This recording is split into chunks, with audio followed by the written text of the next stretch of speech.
I'm taking this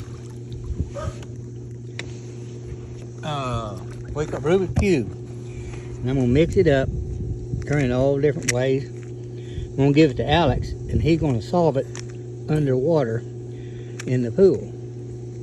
Are we ready to try it? Here we go.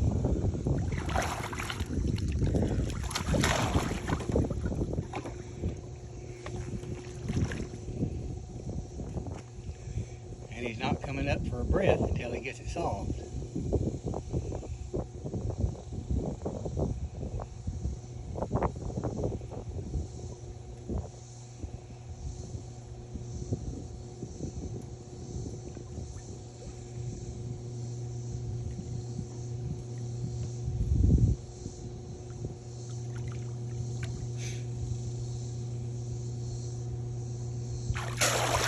All right, good job, Alex.